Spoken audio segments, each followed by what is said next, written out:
Hello everyone, स्वागत है आप सभी का आपके अपने YouTube चैनल परीक्षा हॉल 24/7 पे। दोस्तों, अगर आप लोगों को पता होगा JSSC CGL के एग्जामिनेशन में कंप्यूटर का एक सेक्शन दिया गया है। अब इस कंप्यूटर के सेक्शन में 20 प्रश्न आपसे पूछे जाएंगे। 20 प्रश्न के टोटल 60 मार्क्स आप वहां से गेन करेंगे। अब अगर आप कंप्यूटर वाले सेक्शन में लीड करते हैं, 20 में से अगर आपने 17, 18 यानी कि 18 प्लस आप कर लेते हैं, 17 प्लस आप कर लेते हैं, तो यकीन मानिए आपका नाम मेरिट लिस्ट में आने के आपके चांसेस जो हैं वो बहुत ज्यादा बढ़ जाएंगे, क्योंकि ये वाला सेक्शन जो है आप लोगों को लीड दिलाएगा औरों से। इसीलिए आप लोगों को कंप्यूटर वाले सेक्शन को अच्छे से करके जाना है ताकि आपसे कंप्यूटर के एक भी प्रश्न नहीं छूटे। दोस्तों, यहां पर हम आप लोगों को कंप्यूटर के पूरे सिलेबस के 2000 बेस्ड MCQ आप लोगों को करवाएंगे, और वो भी पूरे डिटेल में। यकीन मानिए, इस 2000 MCQ को करने के बाद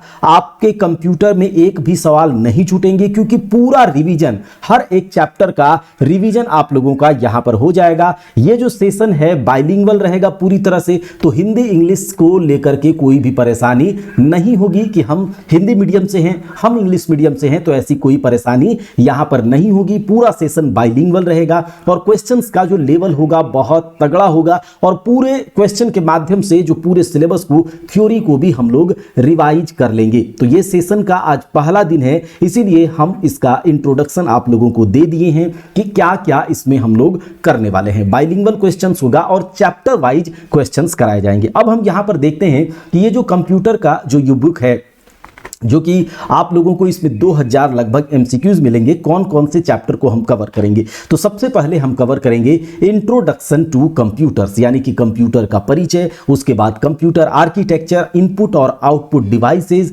computer memory, number system, computer software, operating system, computer programming language, data processing या फिर database management system, data communication, computer networks, internet, computer security, Microsoft Windows, Microsoft office और इमर्जिंग कंप्यूटर टेक्नोलॉजीज। हमने अभी तक पेड क्लास में कहां तक class हो चुका है, तो कंप्यूटर प्रोग्रामिंग लैंग्वेज तक। आप लोगों को अगला जो क्लास मिलने वाला है, पेड क्लास की हम बात कर रहे हैं, जो हमारे साथ जुड़े हुए हैं उनको इंटरनेट मिलने वाला है। तो यहां पर हम लोगों ने ये कर लिया। अब जो भी चैप्टर्स बचे हैं वो आप लोगों को तो मिलेगा ही, लेकिन यहां पर हम लोग जो MCQ करेंगे इन सारे चैप्टर का, ये जो सारे चैप्टर्स हैं, अगर आप लोग हमारे साथ पेड में नहीं जुड़े हैं कोई बात नहीं है, ठीक है, कोई बात नहीं, क्योंकि यहां पर सारे चैप्टर का जो MCQ, चैप्टर वाइज MCQ हम लोग करेंगे, उससे आपका पूरा रिवीजन हो जाएगा। चैप्टर वाइज MCQ हम लोग यहां पर करने वाले हैं। एक एक चैप्टर के अच्छे अच्छे क्वेश्चन हम लेंगे और उसमें पूरा आपका रिवीजन हो जाएगा। इसको हम यहां पर, चूंकि ये बाइलिंगुअल सेशन होने वाला है, तो ये कंप्यूटर का परिचय, computer architecture, input output device, computer स्मृति, संख्या प्रणाली, computer code, computer software, computer system, तो टोटल 15 चैप्टर होंगे और 10 प्रैक्टिस सेट अलग से आपको मिलेंगे 20-20 प्रश्नों के, या फिर आप लोगों को 40 प्रश्नों के 10 सेट आप लोगों को मिलने वाले हैं। ठीक है, यहां पर 10 प्रैक्टिस सेट 40 प्रश्नों के आप लोगों को मिलेंगे, तो उसमें टोटल 400 क्वेश्चंस हो जाएंगे, और इधर जितना क्वेश्चन इन 15 चैप्टर में हम लोग कर पाए, तो हमारा टोटल ये वाला बुकलेट है। आप लोग अगर इसे ही कर लेते हैं और इस एनालिसिस को देख लेते हैं, तो कंप्यूटर के लिए अलग से आपको कुछ भी नहीं करना पड़ेगा। तो चलिए अपनी क्लास को शुरू करते हैं। कहा जा रहा है कि C in CPU denotes, आखिर CPU में C क्या दर्शाता है, CPU में C क्या दर्शाता है। तो आप लोगों ने अगर अच्छे से कंप्यूटर पढ़ा है तो सबको इस बात को जानते होंगे कि CPU का मतलब होता है सेंट्रल प्रोसेसिंग यूनिट। क्या होता है भैया? Central processing unit. तो C जो है CPU में क्या दर्शाता है? सेंट्रल को दर्शाता है, सेंट्रल प्रोसेसिंग यूनिट। इसे कंप्यूटर का ब्रेन कहा जाता है। क्या कहा जाता है? Brain of the computer, brain of the computer. क्योंकि देखिए, जिस प्रकार से हमारा जो ब्रेन है, हमारा मानव का जो ब्रेन है, ह्यूमन ब्रेन है, ये क्या करता है, मान लीजिए कि हमें कोई काम करने के लिए, मान लीजिए कि हम हैं, अब हमें कोई इंसान आया और बोला कि भैया तुम्हें 2 और 2 जोड़ना है, तो हमारा जो इनपुट डिवाइस क्या है, हम किसके थ्रू इनपुट लेते हैं? अपने आंखों के थ्रू। तो हमने देखा 2 और 2 दिया गया है, जैसे ही इनपुट हुआ हमारे आंखों के थ्रू, तो इसके बाद जो है ये कहाँ जाएगा? मेमोरी में। हमारे ब्रेन के पास जो मेमोरी है दिमाग में, उसके पास जाएगा और पूछेगा कि क्या तुम्हें 2 और 2 को जोड़ने आता है? तो मेमोरी कहेगा कि हाँ हमें आता है। तब जाकर जो ये हमारा मुंह है, मुंह जो है जिससे हम क्या करेंगे, आउटपुट देंगे। तो हम क्या कहेंगे कि जब पहले जैसे ही आंख के द्वारा इनपुट गया तो इसको इंस्ट्रक्शन पहले से फिट होगा इसके मेमोरी में, तो मेमोरी से जाकर पूछेगा कि क्या आपको 2 और 2 जोड़ने आता है, तो एक मेमोरी इसका कहेगा हाँ आता है, तब जाकर के इसका आउटपुट डिवाइस जो है 2 2 4 करके दे देगा। सेम उसी प्रकार से कंप्यूटर की भी कार्य प्रणाली है। इनपुट डिवाइस के माध्यम से हम क्या करते हैं, कंप्यूटर को कुछ इंस्ट्रक्शंस देते हैं, कुछ कमांड देते हैं, तो ये इंस्ट्रक्शन और कमांड जो है कंप्यूटर के मेमोरी में फिट हो जाता है। और फिर जब हम उस कंप्यूटर से कोई टास्क करवाना चाहते हैं, मान लीजिए कि कंप्यूटर को हमने कहा 2 और 2 जोड़ो, तो ये जैसे ही जोड़ने इनपुट डिवाइस के माध्यम से हम कहेंगे तो ये जो इंस्ट्रक्शन ये जाएगा कंप्यूटर के मेमोरी के पास, मेमोरी से पूछेगा क्या आपके पास ऐसा कोई इंस्ट्रक्शन है 2 और 2 जोड़ने का, इसका मेमोरी इसको बताएगा हाँ है, तब जाकर सीपीयू क्या करता है, प्रोसेस करता है उसके कहे अनुसार, मेमोरी को कहे अनुसार उस पर प्रोसेस करता है 2 और 2 जोड़ करके, और फिर आउटपुट डिवाइस के माध्यम से हमें 4 बता देता है। तो सीपीयू क्या करता है, इनपुट डेटा, जो भी डेटा आप इनपुट करते हैं उस पर प्रोसेस करता है, और प्रोसेस करने के बाद आपको आउटपुट दे देता है। तो डेटा जो है वो क्या है, मीनिंगलेस डेटा जो है, बिखरा हुआ आपके पास डेटा है, आंकड़ा है, और इन डेटा को अव्यवस्थित आंकड़ा है, और फिर व्यवस्थित तरीके से आउटपुट हमें इंफॉर्मेशन के रूप में मिल जाता है। तो यहां से हमने देखा कंप्यूटर के बारे में। कंप्यूटर जो है इंग्लिश शब्द कंप्यूट से आया है, जिसका मतलब होता है कैलकुलेट करना, ये भी याद रख लीजिएगा। तो इसका सही जवाब होगा सेंट्रल, सीपीयू में सी दर्शाता है सेंट्रल को। आगे देखते हैं निम्नलिखित में से कौन हैंड हेल्ड ऑपरेटिंग सिस्टम का उदाहरण है। हैंड हेल्ड ऑपरेटिंग सिस्टम, देखिए हमने यहाँ यूट्यूब पर भी इस प्रकार की क्लासेस हमने करी हैं इंट्रोडक्शन में, तो आप लोगों को पता होगा कि हैंड हेल्ड ऑपरेटिंग सिस्टम या फिर हैंड हेल्ड जो आप जानते होंगे, पाम टॉप जो मोबाइल होता है, लैपटॉप होता है, टैबलेट होता है, ठीक है, इसमें जो हम हाथों से यूज कर पाते हैं, तो पाम टॉप हो गया, चाहे पीडीए हो गया, जिसकी बात हमने करी हुई है। पीडीए यानी कि पर्सनल डिटेक्शन, जो आपका असिस्टेंट, पर्सनल डिजिटल क्या होता है, पर्सनल पीडीए जो होता है, पहले ये चलता था, आजकल तो नहीं चलता है, ठीक है। तो personal digital assistant, personal digital assistant, ये आपका क्या कर रहा है, अपने हाथों में यूज हम कर पा रहे हैं, जैसे मोबाइल है, आपका टैबलेट है, पाम टॉप है, ये सब जो होता था ना, ये हैंड हेल्ड ऑपरेटिंग सिस्टम का उपयोग इसमें किया जाता था, आपको पता होगा। देखिए कंप्यूटर के क्लासिफिकेशन को अगर हम पढ़ते हैं कि क्लासिफिकेशन ऑफ कंप्यूटर, या फिर कंप्यूटर को कैसे वर्गीकृत किया जाता है, ठीक है, तो यहां पर तो इसका सही जवाब हो जाएगा हैंड हेल्ड ऑपरेटिंग सिस्टम का पीडीए, ठीक है। हैंड हेल्ड ऑपरेटिंग सिस्टम का उपयोग कौन करता है, पीडीए करता है, पर्सनल डिजिटल असिस्टेंट। अब हम थोड़ा सा यहां पर देखेंगे कि क्लासिफिकेशन ऑफ कंप्यूटर के बारे में, कि आखिर कंप्यूटर को कैसे क्लासिफाई किया जाता है, वर्गीकृत किया जाता है। तो कंप्यूटर को क्लासिफाई किया जाता है 3 प्रकार से, याद रखिएगा इस बात को। कंप्यूटर को क्लासिफाई किया जाता है उसके वर्किंग टेक्नोलॉजी के आधार पर, यानी कि कंप्यूटर किस तरह के टेक्नोलॉजी पर काम कर रहा है। अगर वो एनालॉग टेक्नोलॉजी पर काम कर रहा है तो एनालॉग कंप्यूटर हो जाएगा, अगर वो डिजिटल टेक्नोलॉजी पर काम कर रहा है तो डिजिटल कंप्यूटर हो जाएगा, अगर वो डिजिटल और एनालॉग दोनों का मिक्सचर है तो वो हो जाएगा हाइब्रिड कंप्यूटर। अब ये क्या है क्या नहीं है, ये डिटेल में हमने आपको पढ़ाया हुआ है, आप जाइए यूट्यूब पर भी करवाया गया है, उससे आप देख सकते हैं। तो वर्किंग टेक्नोलॉजी के आधार पर कंप्यूटर को बांटा जाता है एनालॉग कंप्यूटर, डिजिटल कंप्यूटर और हाइब्रिड कंप्यूटर। उसके बाद कंप्यूटर के साइज और वो किस प्रकार का काम कर पा रहा है, इसके आधार पर कंप्यूटर को बांटा जाता है 4 प्रकार से। कौन सा, मिनी कंप्यूटर, आपको बताया गया है, मिनी कंप्यूटर, माइक्रो कंप्यूटर, उसके बाद होता है मेन फ्रेम कंप्यूटर, और फिर सुपर कंप्यूटर, सबसे हैवी, सबसे कॉस्टली। तो ये आपका सुपर कंप्यूटर क्या है, मिनी फ्रेम कंप्यूटर क्या है, माइक्रो कंप्यूटर क्या है, ये सब हमने देख रखा है। अगर बात करें माइक्रो कंप्यूटर की, तो माइक्रो कंप्यूटर ही है आपका ये पीडीए, याद रखिएगा, माइक्रो कंप्यूटर के अंतर्गत ही आपका पीडीए आता है। पर्सनल कंप्यूटर, जिस कंप्यूटर से आप यूज कर पाते हैं एक इंडिविजुअल, यानी कि पर्सनली अगर हम कोई कंप्यूटर का यूज करते हैं तो वो आपके माइक्रो कंप्यूटर जैसा ही है। तो पर्सनल कंप्यूटर हो गया, पाम टॉप हो गया, टैबलेट हो गया, लैपटॉप हो गया, डेस्कटॉप हो गया, ये आपके माइक्रो कंप्यूटर में ही आता है, जो कंप्यूटर को बांटा जाता है साइज और वर्क के आधार पर। वर्किंग टेक्नोलॉजी के आधार पर तो हमने देख लिया। उसके बाद हार्डवेयर, किस तरह के हार्डवेयर का यूज किया गया है कंप्यूटर में, उसके आधार पर कंप्यूटर को बांटा गया है। फर्स्ट जनरेशन के कंप्यूटर से लेकर के फिफ्थ जनरेशन के कंप्यूटर तक। तो इतना है क्लासिफिकेशन ऑफ कंप्यूटर, आपको पूरा रिवाइज करवा दिया गया कि वर्किंग टेक्नोलॉजी के आधार पर कंप्यूटर को बांटा गया है एनालॉग, डिजिटल, हाइब्रिड में। साइज और वर्क के आधार पर mini computer, micro computer, main frame computer और सुपर कंप्यूटर। और जो आपके साइज वर्क के आधार पर जो माइक्रो कंप्यूटर को बांटा गया है उसी में है आपका personal computer, laptop, desktop, tablet, PC, PDA, ये सब पाम टॉप। तो यहां पर है हैंडहेल्ड का पीडीए। चलिए आगे देखते हैं, अगले सवाल पर चलते हैं। कहा जा रहा है कि 4 से 10 पाउंड वजन वाले पोर्टेबल कंप्यूटर को लैपटॉप कंप्यूटर भी कहा जाता है। बताइए ये कौन सा कंप्यूटर है? Portable computer also known as laptop computer weighing between 4 to 10 pounds. बताइए ये कौन सा कंप्यूटर है? क्या ये इंटरनेट है? बिल्कुल नहीं। क्या ये स्कैनर है? बिल्कुल नहीं। क्या ये प्रिंटर है? बिल्कुल भी नहीं। क्या ये नोटबुक कंप्यूटर है? जी हाँ, नोटबुक कंप्यूटर, जो कि 4 से 10 पाउंड वजन वाला पोर्टेबल कंप्यूटर होता है, कहीं भी हम इसको लेकर जा सकते हैं। ये इसे लैपटॉप भी कहा जाता है, तो इसे हम नोटबुक कंप्यूटर में रखते हैं। और ये साइज और वर्क के आधार पर जो कंप्यूटर को बांटा गया है उसमें आपका है माइक्रो कंप्यूटर का, ये माइक्रो कंप्यूटर का उदाहरण है। अगर बात करें माइक्रो कंप्यूटर की, तो माइक्रो कंप्यूटर की शुरुआत 1970 से हो गई थी, 1970 से। और पहला जो माइक्रो कंप्यूटर बनाया गया था वो IBM यानी कि इंटरनेशनल बिजनेस मशीन के द्वारा बनाया गया था। पहला माइक्रो कंप्यूटर जो बनाया गया था, फर्स्ट माइक्रो कंप्यूटर, वो IBM के द्वारा बनाया गया था। 1970 से प्रारंभ हुआ है माइक्रो कंप्यूटर का काम। अगला चलिए देखते हैं, कहा जा रहा है निम्न में से कौन सा 1 सेकेंड का अरबवां भाग है? क्या गीगाबाइट है? नहीं भैया। क्या टेराबाइट है? नहीं भैया, 10⁻12।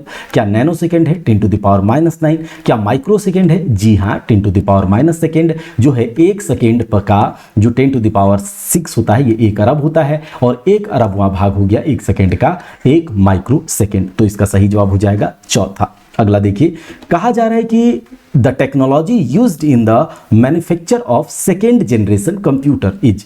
दूसरी पीढ़ी के कंप्यूटर के निर्माण में कौन सा तकनीक का प्रयोग किया गया है? मैंने आपको अच्छे से बताया था कंप्यूटर जनरेशंस में कि जो दूसरा पीढ़ी का कंप्यूटर है, ठीक है, सबसे पहले हम फर्स्ट जनरेशन और सेकेंड जनरेशन की यहां पर बात कर लेंगे। अगर बात करें फर्स्ट जनरेशन की, तो फर्स्ट जनरेशन के कंप्यूटर में जो इसके लिए हार्डवेयर यूज किया गया था, इलेक्ट्रिसिटी प्रोवाइड कराने के लिए इसके इक्विपमेंट्स को, तो वहां पर वैक्यूम ट्यूब यानी कि निर्वात नली का प्रयोग किया गया था। ठीक है, वैक्यूम ट्यूब यानी कि निर्वात नली का। अगर बात करें कि फर्स्ट जनरेशन के कंप्यूटर में कौन से लैंग्वेज को यूज करा गया था, देखिए प्रोग्रामिंग लैंग्वेज हमने आपको पढ़ाया है, आप लोगों ने भी पढ़ा होगा कि जिस प्रकार से हम इस एक लैंग्वेज में बात कर रहे हैं और आप समझ पा रहे हैं, उसी प्रकार से कंप्यूटर के प्रोग्रामर और कंप्यूटर के बीच एक लैंग्वेज होता है जिससे कंप्यूटर समझ पाता है और कंप्यूटर का प्रोग्रामर उसको इंस्ट्रक्शन देता है। तो अलग अलग लैंग्वेज होते हैं, मशीन लेवल लैंग्वेज होता है, आपका असेंबली लैंग्वेज होता है, हाई लेवल लैंग्वेज में अलग अलग लैंग्वेज है। तो यहाँ पर है कंप्यूटर प्रोग्रामिंग लैंग्वेज जो इसमें यूज करा गया था वो लो लेवल लैंग्वेज यूज करा गया था फर्स्ट जनरेशन के कंप्यूटर में, मशीन लेवल लैंग्वेज या फिर कह सकते हैं लो लेवल लैंग्वेज। ठीक है, फर्स्ट जनरेशन के कंप्यूटर में। उसके अलावा यहाँ पर स्टोरेज के रूप में जिस डिवाइस का यूज किया जा रहा था फर्स्ट जनरेशन के कंप्यूटर में, तो वो आपका क्या था? Punch card. क्या था दोस्त? पंच कार्ड, याद रखिएगा। ठीक है, उसके बाद याद रखिएगा कि ये जो कंप्यूटर था शुरुआत वाला फर्स्ट जनरेशन के, इसका मेमोरी कितना था? Maximum 1 kilobyte, 1 KB। अभी बताइए कितना है? बहुत ज़्यादा है। तो पहले से अभी बहुत चीज़ तो बदला ही है ना। अब मेमोरी की बात करें, स्पीड की बात करें इसका, तो फर्स्ट जनरेशन के कंप्यूटर की स्पीड जो थी वो मिली सेकेंड में थी। क्या थी? मिली सेकेंड में, 10⁻³ सेकेंड में। और ये जो फर्स्ट जनरेशन के कंप्यूटर थे, इसका प्रयोग वैज्ञानिक तथा सैन्य कार्यों में किया जाता था। फर्स्ट जनरेशन के कंप्यूटर के कुछ उदाहरण हैं, ENIAC, यूनिवैक, मार्क 1, एडवैक, ये सब। ENIAC, यूनिवैक, एडवैक, मार्क 1 और इसके अलावा इत्यादि। तो ये हो गया फर्स्ट जनरेशन का कंप्यूटर, आप लोग इसको पता होगा। अच्छा, सेकेंड जनरेशन का जो कंप्यूटर था, सेकेंड जनरेशन का कंप्यूटर, इसमें वैक्यूम ट्यूब के जगह ट्रांजिस्टर का प्रयोग किया गया था। वैक्यूम ट्यूब के जगह ट्रांजिस्टर का प्रयोग किया गया था। तो इसका सही जवाब क्या हो जाएगा? ट्रांजिस्टर हो जाएगा। अगर बात करें थर्ड जनरेशन के कंप्यूटर में IC का प्रयोग किया गया था, इंटीग्रेटेड सर्किट चिप का प्रयोग किया गया था। फोर्थ जनरेशन के कंप्यूटर में माइक्रो प्रोसेसर का प्रयोग किया गया था। तो चलिए आगे देखते हैं। कंप्यूटर की वह पीढ़ी जिसमें टाइम शेयरिंग ऑपरेटिंग सिस्टम का प्रयोग किया गया था। कंप्यूटर की वह पीढ़ी जिसमें टाइम शेयरिंग ऑपरेटिंग सिस्टम का प्रयोग किया गया था। अगर बात करें सेकेंड जनरेशन की तो इसमें बैच ऑपरेटिंग सिस्टम का प्रयोग किया गया था। ठीक है, बैच ऑपरेटिंग सिस्टम में क्या है कि जब तक एक बैच का काम पूरा नहीं होगा दूसरे बैच में हम नहीं जा सकते हैं। ठीक है, थर्ड जनरेशन की जो कंप्यूटर है इसमें रियल टाइम ऑपरेटिंग सिस्टम जो है इसकी शुरुआत हो गई, यानी कि टाइम शेयरिंग ऑपरेटिंग सिस्टम। ठीक है, तो ये जो थर्ड जनरेशन का कंप्यूटर है अब इसमें जो है ऑपरेटिंग सिस्टम जो हमने यूज करा वो था आपका रियल टाइम ऑपरेटिंग सिस्टम। हमने फर्स्ट जनरेशन तो देख लिया, अब हम थर्ड जनरेशन के बारे में कुछ बात करेंगे, लेकिन उससे पहले हम सेकेंड जनरेशन की बात कर लेते हैं। आशा करते हैं कि आप लोगों को अच्छे से समझ में आ रहा होगा। अगर अच्छे से समझ में आ रहा होगा तो कमेंट जरूर कीजिएगा कि हाँ ये सेशन समझ में आ रहा है, और इसी प्रकार के सेशन को डिलीवर किया जाए जिसमें कि आपका पूरा रिवीजन भी कराया जाए। ठीक है, चलिए अभी हमने देखा फर्स्ट जनरेशन, अब हम सेकेंड जनरेशन के कंप्यूटर के बारे में बात कर लेते हैं। सबसे पहले बात करते हैं सेकेंड जनरेशन के कंप्यूटर में जो हार्डवेयर यूज करा गया इलेक्ट्रिसिटी प्रोवाइड कराने के लिए ट्रांजिस्टर का उपयोग किया गया। किसका? ट्रांजिस्टर का। सेकेंड जनरेशन के कंप्यूटर में असेंबली लैंग्वेज का यूज करा गया। ये असेंबली लैंग्वेज जो है ये मशीन लैंग्वेज का ही एक टाइप है। देखिए मशीन लैंग्वेज जो था वो 0-1 की भाषा समझता था, बाइनरी लैंग्वेज, लेकिन असेंबली लैंग्वेज में कुछ नेमोनिक्स यूज होता था जैसे कि ADD ऐड, MUL मल्टीप्लिकेशन के लिए, सब्सट्रैक्शन के लिए SUF, तो कुछ नेमोनिक्स का यूज किया जाता था जिससे ये थोड़ा सा यूजर फ्रेंडली हो गया। लेकिन कंप्यूटर हमेशा अभी भी मशीन लैंग्वेज को ही समझता है, तो असेंबली लैंग्वेज को मशीन लैंग्वेज में कन्वर्ट करा करके कंप्यूटर को समझाया जाता है, तो इसके लिए असेंबलर की जरूरत पड़ती है। असेंबली लैंग्वेज मशीन लैंग्वेज में कैसे बदलेगा, हम इसके लिए असेंबलर का यूज करते हैं, आपको पता होगा। तो ये हो गया असेंबली लैंग्वेज। अगर बात करें कि इसका स्टोरेज, जो कि हमने देखा था पहले स्टोरेज के रूप में कौन से डिवाइस का प्रयोग किया जाता था, तो यहां पर जो सेकेंड जनरेशन के कंप्यूटर थे उसमें मैग्नेटिक टेप और मैग्नेटिक डिस्क का प्रयोग किया जाने लगा। अगर बात करें इसके स्पीड की, सेकेंड जनरेशन के स्पीड की, तो थोड़ा सा स्पीड बढ़ा, माइक्रो सेकेंड में आया। ठीक है, माइक्रो सेकेंड में। अच्छा, कंप्यूटर जो सेकेंड जनरेशन के कंप्यूटर है इसका प्रयोग व्यवसाय में, उद्योगों में यूज किया जाने लगा। इसके पहले जो यूज हो रहा था केवल वैज्ञानिक कार्यों में, सैन्य कार्यों में, लेकिन अब इसे जनरल पर्पस कंप्यूटर की तरह भी उपयोग किया जाने लगा। ठीक है, और इसमें बैच ऑपरेटिंग सिस्टम का प्रयोग किया गया था। तो इतना हम लोगों ने सेकेंड जनरेशन के बारे में देखा, लेकिन टाइम शेयरिंग ऑपरेटिंग सिस्टम जो है ये थर्ड जनरेशन की बात है। थर्ड जनरेशन में IC का प्रयोग हुआ था। ठीक है, अगला सवाल पे चलते हैं। अगला सवाल है वेब टीवी इसका एक उदाहरण है। क्या सुपर कंप्यूटर वेब टीवी का उदाहरण है? नहीं भाई साहब। मिनी कंप्यूटर वेब कंप्यूटर का नहीं, मेन फ्रेम मेन कंप्यूटर का नहीं, लैपटॉप मेन कंप्यूटर का नहीं, या फिर नेटवर्क कंप्यूटर? तो बिल्कुल सही है। ये जो नेटवर्क कंप्यूटर है इसे हम इंटरनेट कंप्यूटर बोल सकते हैं, इसे हम वेब कंप्यूटर बोल सकते हैं। तो वेब टीवी जो है ये आपका इंटरनेट टीवी है। देखिए पहले हम लोग जब बच्चे थे, बचपन की बात करें तो उस टाइम पर क्या होता था, घर में टीवी लगे होते थे, एंटीना होता था इस प्रकार से टीवी, और फिर उस एंटीना को घुमाते घुमाते हम लोग का दिन पार हो जाता था, फिर उसके कुछ आता था। ठीक है, तो वो जो था हम सैटेलाइट के माध्यम से जो है चीज़ों को देखते थे। लेकिन आजकल के ज़माने में आप अपने हाथ में मोबाइल में ही इंटरनेट के माध्यम से टीवी देख सकते हैं, न्यूज़ चैनल्स देख सकते हैं। तो ये इंटरनेट पर स्टोर से अलग अलग साइट के माध्यम से अलग अलग साइट पे हम लोग जाकर वीडियोस देख सकते हैं, अपना लाइव स्ट्रीम कर सकते हैं। तो ये इंटरनेट के माध्यम से हम लोग कर रहे हैं। तो ये आपका वेब टीवी का उदाहरण है ये सब। ठीक है, OTT अगर आप जानते हैं, ठीक है, तो ये वेब टीवी का उदाहरण है जिसमें कि आप कह सकते हैं ये नेटवर्क कंप्यूटर वेब टीवी का एक एग्जाम्पल है। ठीक है, अगला देखिए GUI का मतलब क्या होता है। GUI देखिए ग्राफिकल यूजर इंटरफेस। अभी हम लोग जो मोबाइल यूज करते हैं इसमें आप व्हाट्सएप का सिंबल देखते हैं, व्हाट्सएप पर चले जाते हैं। आप फोन का सिंबल देखते हैं, कॉन्टैक्ट्स में चले जाते हैं। आप किसी सॉफ्टवेयर पर, किसी पर्टिकुलर सॉफ्टवेयर का वहां पर आप पिक्चर के माध्यम से उसमें एंट्री ले लेते हैं। कोई इंसान जो पढ़ा लिखा ना भी हो वो भी आज मोबाइल चला पा रहा है। इतना यूजर फ्रेंडली हो गया है आज का टेक्नोलॉजी, और ये संभव हो पाया ग्राफिकल यूजर इंटरफेस के कारण। किसके कारण संभव हो पाया? ग्राफिकल यूजर इंटरफेस के कारण। तो ये होता है ग्राफिकल यूजर इंटरफेस जिसमें कि आइकन्स बने होते हैं, ग्राफिकली आपको चीजें दिखती हैं और आप उसे देख पाते हैं। तो ये है ग्राफिकल यूजर इंटरफेस। अगला देखिए, कहा जा रहा है किस चीज को कंप्यूटर द्वारा सूचना में संसाधित किया जाता है। What are processed by computer into information. क्या नंबर्स को इंफॉर्मेशन में कनेक्ट किया जाता है लेकिन और क्या है, पिक्चर्स को नहीं, अल्फ़ाबेट्स को नहीं, तो नन। देखिए आपको पता होगा कि कंप्यूटर की कार्यप्रणाली क्या है कि आप इनपुट देंगे, इस इनपुट को सीपीयू के द्वारा प्रोसेस कराया जाएगा और उसके बाद फिर आपको आउटपुट मिलेगा। तो जो आप इनपुट देते हैं ये आपका डेटा होता है। क्या होता है? डेटा। और डेटा जो होता है ना, ये अव्यवस्थित संकलन है। क्या है? अव्यवस्थित कलेक्शन है आपके आंकड़ों का। ठीक है, आंकड़ों का जो भी आप इसको देना चाहते हैं वो अव्यवस्थित है। मान लीजिए आपने 2 और 2 जोड़ने के लिए दिया है इसको, तो 2 अलग था, 2 अलग था और प्लस अलग था, तो अलग अलग इंस्ट्रक्शन था। इंस्ट्रक्शन इसके पास प्लस वाला होगा तो ये आपको 2 जोड़ करके दे देगा। लेकिन जब आप इसको दिए थे बनाने के लिए कि 2 और 2 क्या होता है, तो उस समय इसका कोई इंफॉर्मेशन नहीं था, 2 अलग था, 2 अलग था। लेकिन जैसे ही इसने उस पर प्रोसेस करा तो ये आपको इंफॉर्मेशन दिया कि 2 और 2 4 होता है।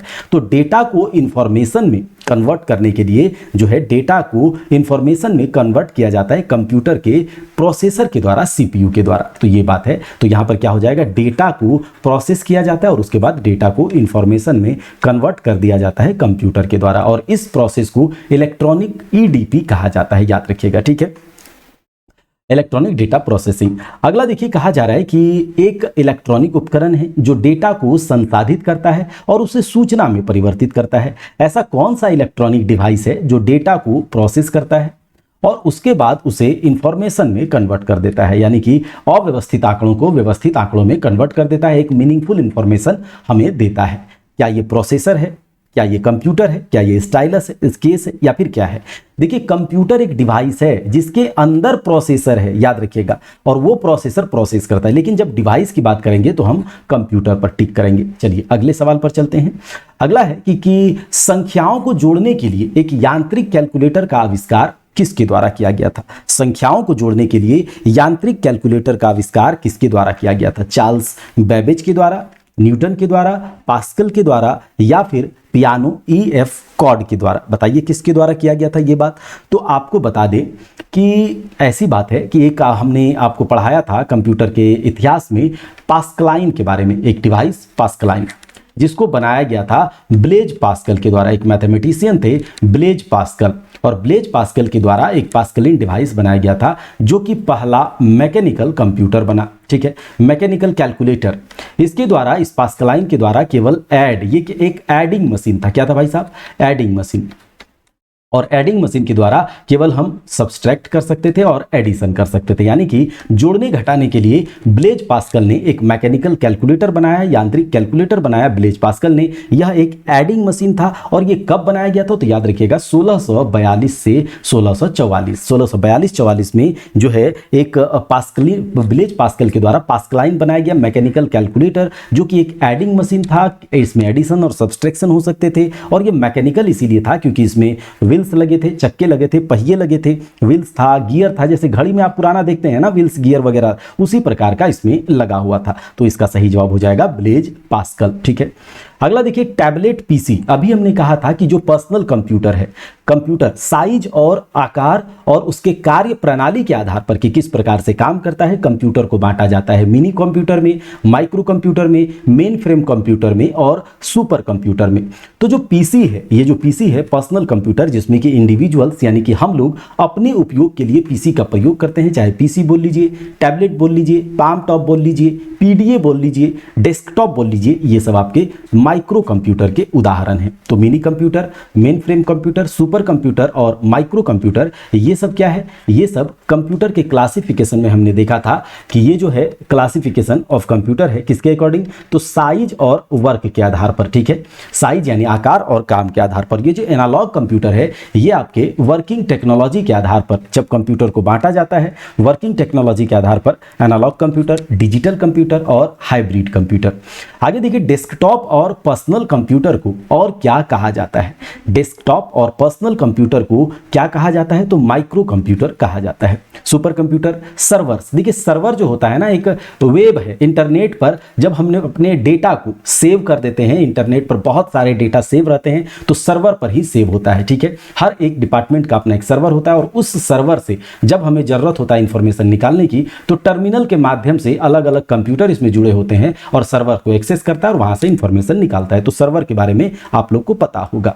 Micro computer, main frame computer, ये सब आप देखेंगे आगे। अब देखिए कहा जा रहा है कि choose the odd one out, यानी कि विषम चुने। Micro computer, mini computer, super computer, notebook computer, ये सब जो कंप्यूटर है जब क्लासिफाई किया गया, कंप्यूटर को वर्गीकृत किया गया किसके आधार पर?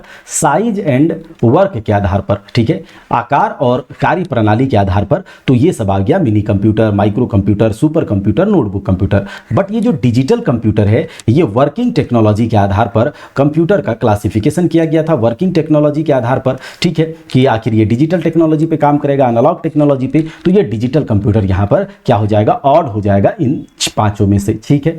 अगला सवाल देखिए, कहा जा रहा है प्रथम सामान्य प्रयोजन इलेक्ट्रॉनिक कंप्यूटर का नाम बताइए। Name the first general purpose electronic computer.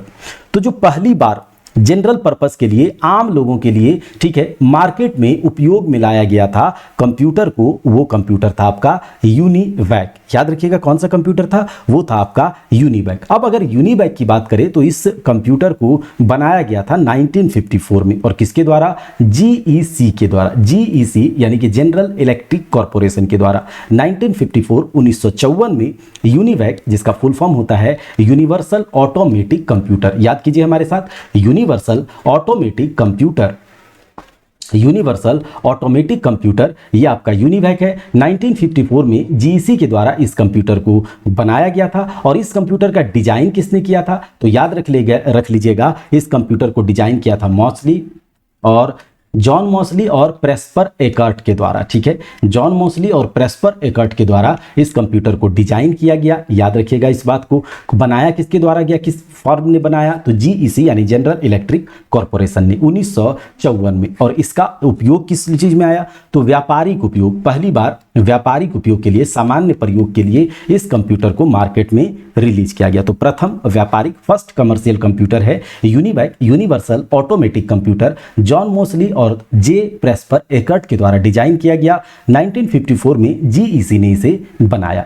आगे देखिए, कंप्यूटर में उपयोग की जाने वाली चिप किसके बनी होती है? ये जो इंटरनल इंटीग्रेटेड सर्किट आईसीज वगैरह आप देखते हैं, ये आपका सेमीकंडक्टर डिवाइस है। और सेमीकंडक्टर्स क्या होते हैं? तो सिलिकॉन और जर्मेनियम, मेनली सिलिकॉन से बनता है। किससे? सिलिकॉन से बनता है, याद रखिएगा। अच्छा, कहा जा रहा है कि फर्स्ट जनरेशन के कंप्यूटर में भाषाओं का प्रयोग किया जाता था। हमने अभी कहा कि जो फर्स्ट जनरेशन के कंप्यूटर थे उसमें किस लैंग्वेज का यूज किया गया? तो मशीन लैंग्वेज का यूज किया गया। किस लैंग्वेज का? मशीन लैंग्वेज का, जो कि एक लो लेवल लैंग्वेज था। क्या था? Low level language. Low level का मतलब है जिस लैंग्वेज को हम ना समझ पाए, यूजर ना समझ पाए, केवल कंप्यूटर समझे, तो वो आपका लो लेवल लैंग्वेज है। तो याद रखिएगा, फर्स्ट जनरेशन और सेकेंड जनरेशन के कंप्यूटर में लो लेवल लैंग्वेज का यूज किया गया। और लो लेवल में फर्स्ट में आपका मशीन लैंग्वेज और सेकेंड में आपका यूज किया गया असेंबली। ये भी एक लो लेवल लैंग्वेज ही है, लेकिन थोड़ा सा मशीन लैंग्वेज से अच्छा हुआ लोगों को समझने में। फिर थर्ड, फोर्थ और फिफ्थ, इसमें आपका हाई लेवल लैंग्वेज यूज किया गया। हमने हाई लेवल लैंग्वेज जो आपको पढ़ाए हैं उसमें आपको बताया है कि high level language procedural oriented और ऑब्जेक्ट ओरिएंटेड होता है। जो प्रोसीजरल ओरिएंटेड है, ये शुरुआती वाला जो कंप्यूटर था, जनरेशन था, उसमें प्रोसीजरल ओरिएंटेड लैंग्वेज का यूज किया गया। अब ये प्रोसीजरल ओरिएंटेड पीओपी पॉप्स और ऑब्जेक्ट ओरिएंटेड ऑप्स उप्स, ये क्या है? ये सब हमने आपको अच्छे से समझा दिया है। लेकिन आप इतना समझिए कि हाई लेवल लैंग्वेज का उपयोग किया गया थर्ड, फोर्थ और फिफ्थ में। फर्स्ट और सेकेंड में यूज किया गया लो लेवल का। लो लेवल में आपका मशीन लैंग्वेज फर्स्ट में और असेंबली लैंग्वेज सेकेंड में। अब आपको पता है कि जो कंप्यूटर है वो क्या समझता है? वो समझता है लो लेवल लैंग्वेज यानी कि मशीन लैंग्वेज। और अगर आप किसी भी भाषा में लिखें, आप जो भाषा में समझे, आपने प्रोग्रामिंग लिखा, आपने इंस्ट्रक्शन लिखा, लेकिन कंप्यूटर को चाहिए लो लेवल लैंग्वेज ही। तो अगर आपने हाई लेवल लैंग्वेज से लो लेवल लैंग्वेज में जाना है, हाई लेवल लैंग्वेज से लो लेवल में चेंज करना है, तो उसके लिए आपको ट्रांसलेटर की आवश्यकता पड़ती है। और इस ट्रांसलेटर का नाम है एक कंपाइलर और एक इंटरप्रेटर। देखिए, दोनों एक ही चीज है, लेकिन इंटरप्रेटर क्या करता है? प्रोग्रामिंग के इंस्ट्रक्शन के एक एक लाइन को इंटरप्रेट करता है, एक एक करके लो लेवल लैंग्वेज में चेंज करता है। और कंपाइलर एक बार में पूरे प्रोग्रामिंग को चेंज कर देता है। तो बस अंतर इतना ही है। और एक आपने असेंबलर सुना होगा। असेंबलर क्या करता है? असेंबली लैंग्वेज को जो है मशीन लैंग्वेज में कन्वर्ट करता है। तो ये सब आपका रिवीजन हो रहा होगा और इन क्वेश्चंस को आप जरूर कीजिए, जिससे कि आपका एग्जामिनेशन में जो है क्वेश्चंस नहीं छूटेंगे। और एमसीक्यू, जब आप पूरा एमसीक्यू हम कर लेंगे तो देखिएगा आपसे एक भी सवाल नहीं छूटेगा, क्योंकि सारा रिवीजन आपका यहीं पर हो जाएगा। ठीक है, किसी भी तरह की कोई दिक्कत तकलीफ नहीं होगी। ठीक है, चलिए अगर बात करें desktop computer is also known as क्या कहलाता है, palmtop, laptop, PC, mainframe या फिर नन ऑफ दीज। तो आपको पता है पर्सनल कंप्यूटर, पहले डेस्कटॉप ही यूज किया जाता था, अभी भी यूज किया जाता है पर्सनल यूज के लिए, तो ये डेस्कटॉप है। लैपटॉप को हम डेस्कटॉप नहीं कह सकते, ये भी पर्सनल कंप्यूटर ही है, लेकिन पर्सनल कंप्यूटर स्पेशली डेस्कटॉप को हम कहेंगे तो यहाँ पर आ जाएगा। चलिए आगे देख ले, तो ये सब पाम टॉप हो गया, पीसी हो गया, लैपटॉप हो गया, ये सब आपके माइक्रो कंप्यूटर के एग्जाम्पल हैं। क्या है दोस्त, माइक्रो कंप्यूटर के। ठीक है, अगले सवाल पर चलते हैं।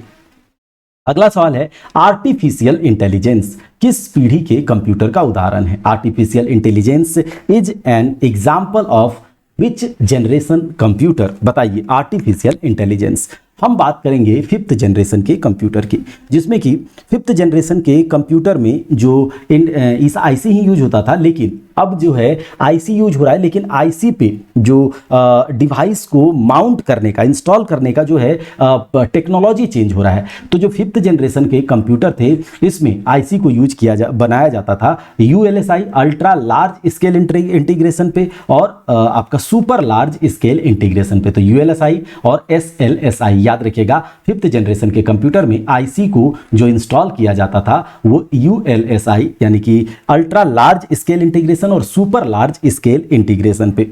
ये जो फिफ्थ जनरेशन में जितने भी आप लैपटॉप, स्मार्टफोन अभी जो यूज कर रहे हैं, ये सब आपका क्या है, सुपर कंप्यूटर, ये सब आपका फिफ्थ जनरेशन के कंप्यूटर्स हैं। और अभी अगर बात करें कि इसमें स्टोरेज के लिए हम optical disc, CD, DVD, Blu-ray disc, internet, email, बहुत कुछ है ना भाई साहब। ये जो जमाना है फिफ्थ जनरेशन का, ये इंफॉर्मेशन टेक्नोलॉजी का है, इंफॉर्मेशन हाईवे का है, आर्टिफिशियल इंटेलिजेंस का है, क्योंकि इसमें जो प्रोग्रामिंग लैंग्वेज का यूज हो रहा है बहुत हाई लेवल लैंग्वेज का, जावा, पाइथन, जावा स्क्रिप्ट, सी शार्प। ठीक है, तो बहुत हाई लेवल लैंग्वेज जो कि लॉजिकल ऑपरेशन को परफॉर्म कर रहे हैं। लॉजिकल तो आर्टिफिशियल इंटेलिजेंस का भी जमाना है, जैसे कि रोबोटिक्स हो गया, स्पीच रिकॉग्निशन हो गया। ठीक है, तो ये सब आपका आर्टिफिशियल इंटेलिजेंस का जमाना है फिफ्थ जनरेशन के कंप्यूटर का। भारत में विकसित पहला सुपर कंप्यूटर, बताइए भारत में विकसित पहला सुपर कंप्यूटर। तो आपको बता दें कि भारत में जो विकसित हुआ पहला सुपर कंप्यूटर वो कौन सा था, परम सीरीज का। ठीक है, परम सीरीज का सुपर कंप्यूटर भारत में विकसित हुआ पहला। और किसने बनाया था परम सीरीज के सुपर कंप्यूटर को? भारत में बनाया था भाई साहब, याद रखिएगा किसने बनाया था, तो C DAC company. C DAC याद रखिएगा, सी डैक ये होता है centre for development of advance computing, centre for development, अब आप याद कर लीजिएगा, डेवलपमेंट ऑफ एडवांस कंप्यूटिंग। ये सीडैक जो थी पुणे की एक कंपनी थी। और 1991 में 1991 में परम सीरीज का पहला कंप्यूटर परम 8000, याद रखिएगा परम 8000, परम सीरीज का पहला सुपर कंप्यूटर परम 8000 1991 में सी डैक कंपनी के द्वारा बनाया गया। और सी डैक कंपनी के जो हेड थे विजय भाटकर साहब, ठीक है, विजय भाटकर, इसको जो है इनको सुपर कंप्यूटर के निर्माण का परम सीरीज के श्रेय जाता है। ठीक है, इस बात को याद रखिएगा। अच्छा, परम सीरीज का ये जो सुपर कंप्यूटर बनाया गया 1991 में, कौन सा, तो परम 8000। उसके बाद 1998 में परम सीरीज का एक और सुपर कंप्यूटर आया परम 10000। लिखते चलिए, परम सीरीज का सुपर कंप्यूटर अगला आता है 2003 में परम पद्म। ठीक है, और परम सीरीज का ही सुपर कंप्यूटर एक है 2013 में आता है परम युवा 2। और सी डैक के द्वारा सबसे तेज सुपर कंप्यूटर यही बनाया गया 2013 में परम युवा 2, इतना याद रखिएगा। ठीक है, उसके बाद अनुपम सीरीज का जो सुपर कंप्यूटर है, यहां पर आप देख रहे होंगे, एक मिनट इसे पहले मिटा लेते हैं।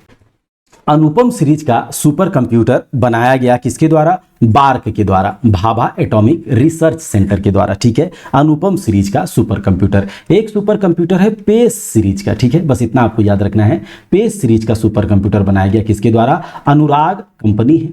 ठीक है, अनुराग हैदराबाद के में कंपनी है, इसके द्वारा बनाया गया। और किसके लिए बनाया गया था पेस सीरीज का सुपर कंप्यूटर, तो डीआरडीओ के द्वारा, defence research development organisation, DRDO के लिए पेस सीरीज का सुपर कंप्यूटर अनुराग हैदराबाद, अनुराग एक कंपनी है, अनुराग हैदराबाद के द्वारा बनाया गया। अनुपम सीरीज का सुपर कंप्यूटर बार्क के द्वारा, परम सीरीज का सुपर कंप्यूटर सी डैक के द्वारा, और सी डैक के जो हेड थे आपके कौन थे, विजय भाटकर साहब, और परम सीरीज का सुपर कंप्यूटर के विकास करने का श्रेय किन्हें जाता है, तो वही विजय भाटकर को जाता है। और पहला जो सुपर कंप्यूटर भारत में बना वो परम 8000 बना। अगर विश्व की बात करें, विश्व में सबसे पहला सुपर कंप्यूटर बना था क्रे सीरीज का, ठीक है, विश्व में सबसे पहला सुपर कंप्यूटर बना था क्रे सीरीज का, और इसको बनाने वाली जो कंपनी थी वो थी क्रे रिसर्च कंपनी यूएसए, और जो इस कंपनी के जो हेड थे वो थे सेमोर क्रे, और इन्हीं को फादर ऑफ सुपर कंप्यूटर कहा जाता है। फादर ऑफ सुपर कंप्यूटर कौन है, सेमर क्रे, याद रखिएगा, ठीक है इस बात को।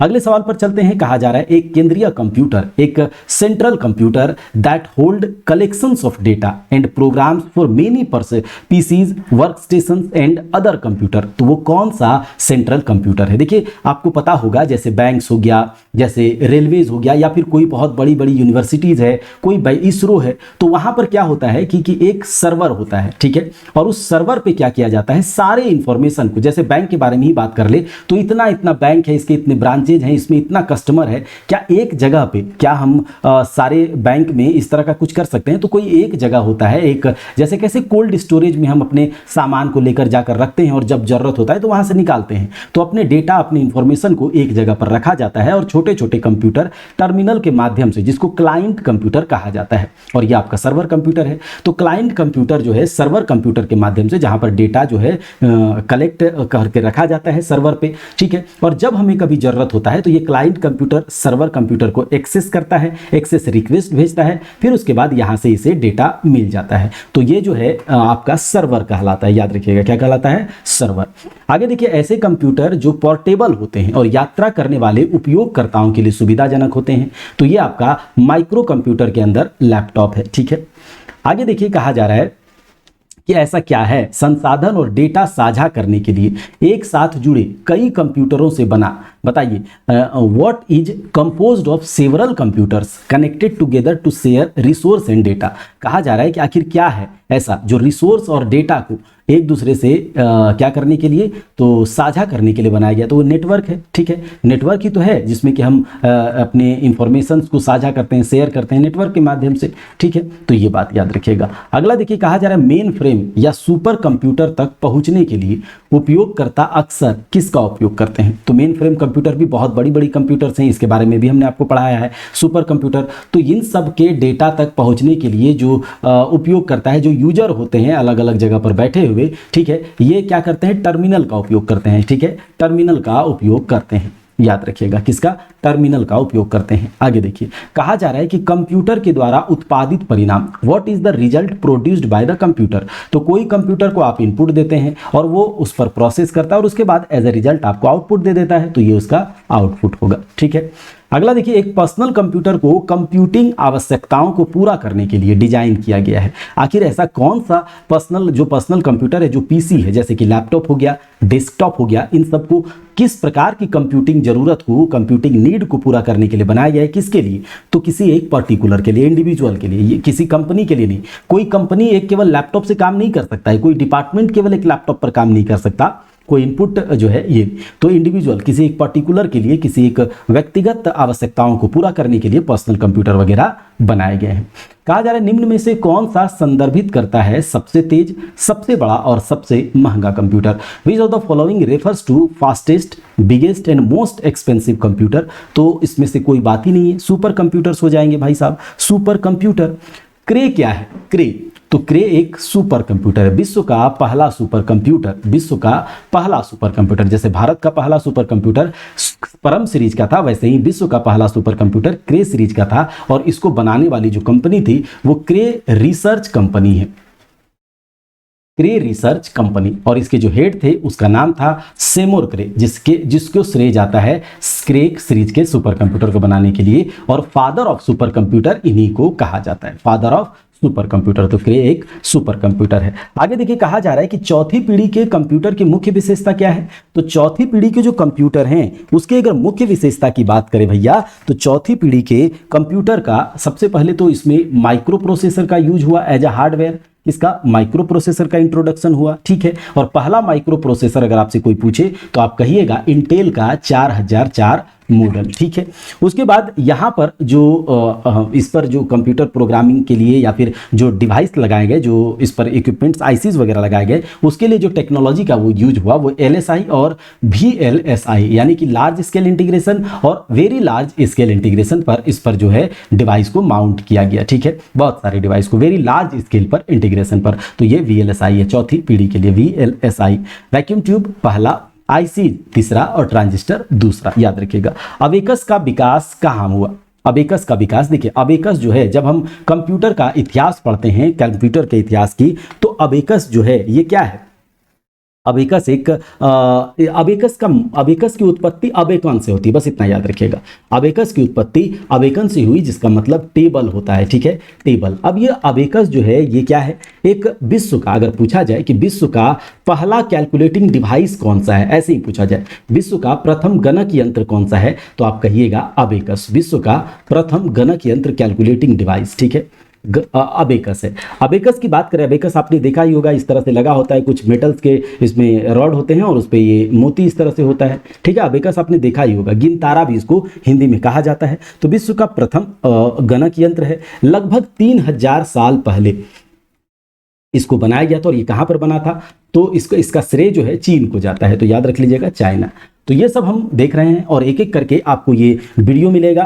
30 क्वेश्चन जो है हर एक वीडियोस में आपको मिलेंगे, ठीक है। और हम लोग इसमें 15 चैप्टर को कवर करेंगे। MCQ चैप्टर वाइज MCQ होगा, ठीक है, चैप्टर वाइज MCQ होगा। कौन कौन से चैप्टर इसमें होंगे आप देख रहे होंगे, इंट्रोडक्शन टू कंप्यूटर से लेकर के इमर्जिंग कंप्यूटर टेक्नोलॉजीज तक। और आप लोगों को इसमें 10 प्रैक्टिस सेट भी मिलेंगे, जिसमें कि 40-40 क्वेश्चन का 10 प्रैक्टिस सेट हो जाएगा, ठीक है। 40-40 क्वेश्चन का 10 प्रैक्टिस सेट हो जाएगा, या फिर 20-20 क्वेश्चन का जो है हम यहाँ पर 20 प्रैक्टिस सेट कर लेंगे, ठीक है। 20-20 क्वेश्चन का हम 20 प्रैक्टिस सेट यहाँ पर कर लेंगे, जो आपके एग्जामिनेशन में पूछे जाएंगे। बिल्कुल उसी तर्ज पे 20 प्रैक्टिस सेट आपका कंप्यूटर का इसमें मिल जाएगा। ये सब कुछ आप लोगों को अगर YouTube पर वीडियोस तो आप लोगों को एकदम बिल्कुल फ्री मिलेगा, लेकिन ये सब कुछ के लिए अगर आपको ये पूरा बुकलेट लेना है तो इसके लिए मात्र आप लोगों को 99 रुपीज पे करना होगा। अगर आप लोगों को ये पूरा कंपाइल्ड PDF चाहिए और आप लोग को ये बुकलेट जो है एक एक करके चैप्टर वाइज आप लोगों को मिलेगा। आप लोगों को ये कैसे मिलेगा, किस प्रकार से, इसके लिए हम